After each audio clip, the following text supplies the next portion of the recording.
Morning ulit mga ka-dog world. Dito kami ni Bravo. Masyal ulit kami dito sa Memorial Park. Ito si Bravo, nilagyan ko muna siya ng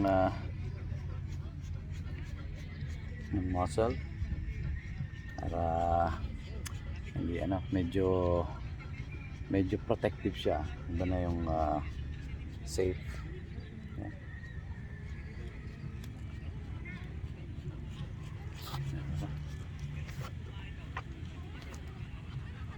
The beautiful Bravo, the handsome Bravo.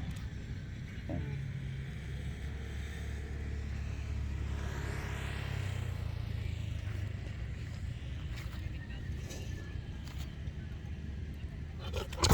Oh no, no,